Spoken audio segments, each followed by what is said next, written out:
Hi guys, Dr. Drwendydearborne here with another episode of Food Beyond Its Nutrition. And guys, today I have a delicious dish for you. Red beans and butternut squash served over rice. Absolutely delicious. Well, here's what we will basically need to create this dish. I'm going to actually use the butternut squash in place of meat, which red beans usually calls for some sausage, some sort of salt meat or smoked meat. I'm going to be using my camellia beans, love them, from Louisiana, my red beans, coconut milk and coconut cream, or should I say creamed coconut. If you can't find this at your local Asian store, you can actually get that online. I know for a fact because that's where I get mine. I get mine from Amazon. That takes the dish to a whole nother level. So I have that, and I also have some cilantro. I have a yellow onion. I'm going to use the whole thing. I have a scallion or two green onions. I have some garlic. I have thyme, and I've got my old friend habanero. Usually I would use Scotch bonnet pepper, but I can't find that here, so I'm using its cousin, which is a habanero pepper, close enough. Again, I have thyme, I've got tomatoes, and I have ginger. What I will do is there are some other dried herbs and spices that I'm going to use. So when we actually go to the cutting board, I'll show you everything there. Okay guys, we have everything that we need all cut up and ready to go. Right here in the corner, if you can see it, we have the habanero pepper, nice and hot. I have my crushed garlic, ginger, the thyme sprigs, chopped onions. These are the green onions, scallion or spring onions. I have my chopped butternut squash, and guys, all the sizes aren't all even. So some will be a little softer than others, and others will be a little more al dente, and that's okay. It works really well for the dish. I have my chopped tomatoes right here. I have my palm sugar. And the actual cilantro, which I'm going to use in place of parsley, because I didn't have any. But my cilantro, I won't chop it until near the end of the dish. Now for my herbs and spices, of course, I have salt. Not sure if I'll use all of that, and that's a teaspoon of salt. I have black pepper, and I'll crack that when I need it. I have some coriander seeds, and I ground that myself. It's so much more fragrant when you grind these yourself. But I have some coriander, that's a teaspoon of coriander. That is a tablespoon of jeera or cumin seeds. I have gram masala, which is a teaspoon and a half, and I'm going to divide that into two because I use some at the front end while I'm making the masala with the tomatoes and the onions and the ginger and all the seasonings, and then I use the other half on the end. I have a teaspoon of hearty or turmeric. Here's my coconut milk. This is actually 2 cups of coconut milk. And this is what I was talking about when I said the coconut cream. And this is really optional, but it really does take it to another level. It really does. See, this is coconut and it's hard. And so I'm going to cut off maybe about 1/4 of an ounce. That's most probably half of what this is. And pure coconut cream. And of course I have, yours truly, I love it, avocado oil. That's what I'm going to use. And guys, I bet you thought I forgot. I have the star of the show. Da-da-da! Camellia red beans. Now I had cooked these beans. I think I cooked maybe about 6 pounds of beans the other day. And what I do is I'll cook the beans and then I freeze them. So I have them when I need them. So I actually won't be using canned beans. Just so you know, I have used it in the past, but I won't be using canned beans. Okay guys, now that we've got everything cut up, I've actually put the pot on, and it's on medium high. And look at that, they've already started bubbling up and everything. Okay. So that's, actually I said that's the coriander seeds. Okay. And then the next thing that we are actually going to put into the pot will be the onions. I'm going to turn that down ever so slightly. Onions. Right, and then we're just going to saute the onions up.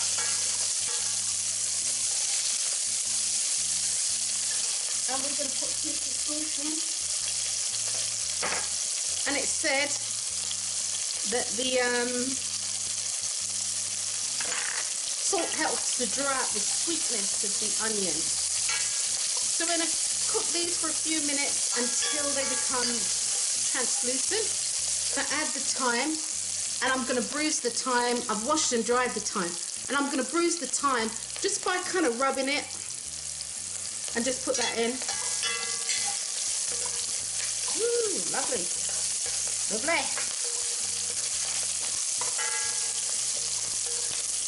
And give that its moment in the oil, in the sun. Let it infuse. I'm going to now put in the ginger, the garlic, and the habanero pepper. And guys,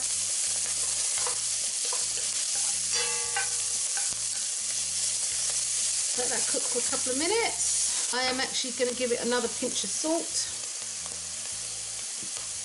And you know guys, by actually salting as you go like this, funny enough, when you get to the end of the recipe, it's been my experience, I don't know if this is true, but it's been my experience that you don't actually need as much salt. And you get to control how much salt is in the food that you are cooking. Put the tomatoes in.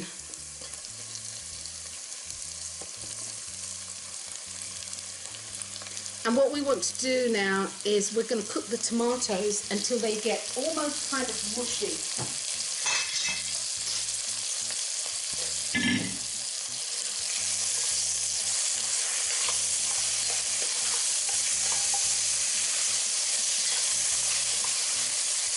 And cook the tomatoes until they get mushy. And that might take about anywhere between 3 to 5 minutes.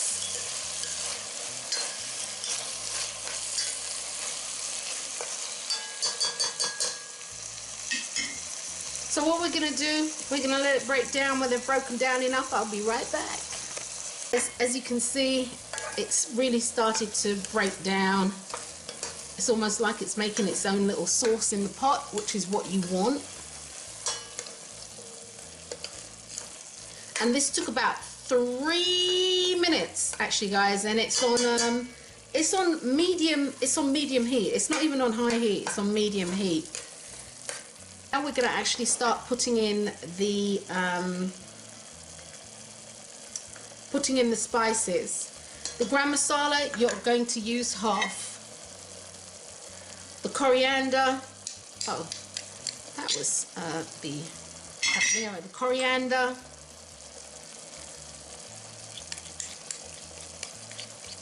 the turmeric. We're going to do another pinch of salt. Another pinch of salt, and we are going to do some black pepper,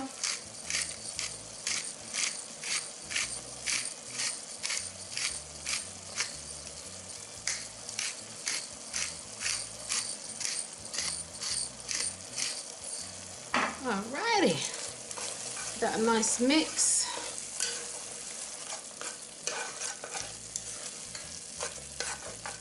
And we are going to let these herbs and spices cook for about 10 minutes. They need to cook. They really need to cook. I'm going to put in, that was my palm sugar, because we really want that to melt. And if the truth be told, guys, I should have really cut it up a little bit, but hey, it will melt down. So what I'm going to do, I'm going to put the lid on this, and every 2 minutes or so, I'm going to stir it. But what we want the herbs and the spices to do is to really infuse. We want them, because we don't want them to taste raw. And if you don't actually cook them, like I'm doing, cook them down, they don't impart the best flavor. All right, guys. So every 2 to 3 minutes, we're going to take a look at this and we're going to give it a little stir. Okay, guys, you'll see that it may start catching at the bottom, and that's okay.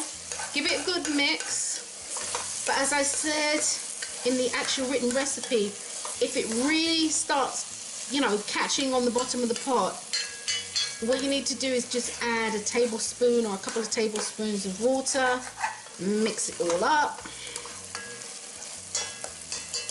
and then cover it back up and allow it to continue cooking. Okay guys, that's really done very well. It's releasing the oil, which will tell you the masala is actually done. But I am going to add just a couple of teaspoons of water. Actually, I'm going to add about a tablespoon of water. And that was hot water, just so you know. I think I'll add just one more. Alright, I'll add one more. I'm going to add another tablespoon of water, and the reason why I've done this is because we're getting ready to put the, there goes the timer. We're getting ready to put the butternut squash in, so that can start its process. And in the interim, guys, one of the things I forgot to mention is adding quarter teaspoon of my all-time favorite, the Better Than bouillon. My all-time favorite. This has taken my game. This has taken my game to another level. It really has. Now, I added a quarter teaspoon because you really got to remember it's concentrate, and you've got to account for the salt factor. Right, guys, we're going to actually add the butternut squash. So that can take a head start. This can take about 45 minutes to cook. So we're going to cook this for about 15-20 minutes. Put the red beans in, which are already cooked, so that they can be infused with all that deliciousness, all that flavor. So we're going to start this process with the butternut squash. And we're gonna leave this in here for, I don't know, five minutes. See guys, look, it's shaping up really nice. It looks pretty too. And it smells absolutely delicious. It smells absolutely delicious. So we're gonna let the butternut squash do its thing for a little bit. I'm gonna turn it down to a medium low, and every couple of minutes or so we'll give it a nice stir. Guys, here we go. All right, and this is what I said about making sure to check it every few minutes so it doesn't catch. Catching on the bottom is normal, but what you don't want it to do is burn. All right. So this has been cooking for about 15 minutes, and what I'm going to do now is add the, I'm going to add the beans, and these are already cooked, so I'm going to add the beans.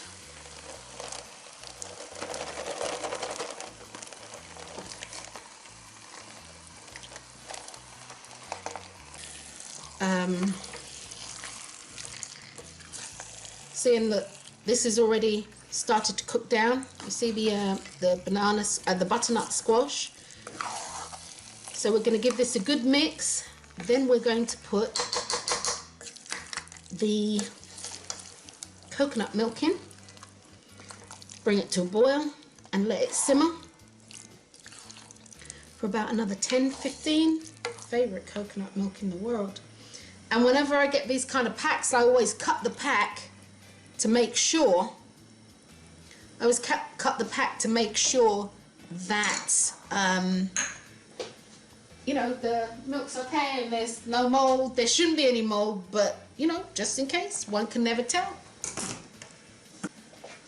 So let's get that mixed up. Oh, this is going to be lovely. Trust me guys on this. I know guys, it will not be this colour when it's done, that's for sure.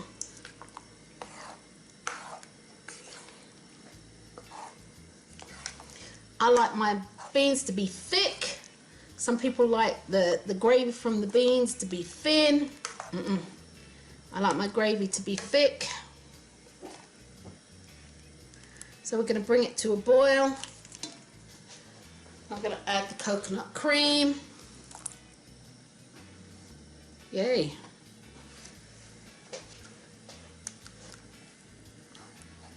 I'm going to give it a little taste. Let's see if I need to add any more salt. Let's give this a little taste.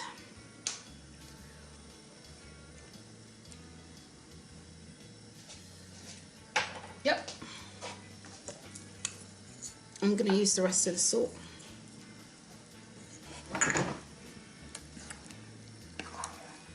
And that should be just about right. Right, I'm going to bring this to a boil and then I'm going to let it simmer for about 15 minutes so that the squash is completely cooked. And like I said guys, all of the squash wasn't cut to the same size, so some pieces have cooked, some pieces are definitely al dente or more than al dente. So we're going to just stew this down. We're going to stew this down, and I'm taking the time out, as you see. We're going to stew this down, let it simmer. By the time it's done, guys, it should be delicious. Okay, guys, the bean stew is done. The red beans are done. Now, this is the last half of the gram masala. I'm going to sprinkle this over the top and mix it in. And guys, that is a wrap. I tasted it. It tastes delicious, if I say so myself. And like I said, I like my bean stew thick. Not everybody does. That's all preference. That is all preference. And I'm going to just sprinkle some of the coriander on top. And of course I had some of the spring onions too. Sprinkle that on top. And guys, that's a wrap. This is, you got your squash, it's all nice and tender. That is squash, guys, in there. It's all nice and tender. The coconut flavor of the gravy. You got your red beans. It's on point. It is on point. I'm going to serve this over rice, actually, over jasmine rice. I'm going to cook some collard greens to go with this and some glazed carrots, and that's a wrap.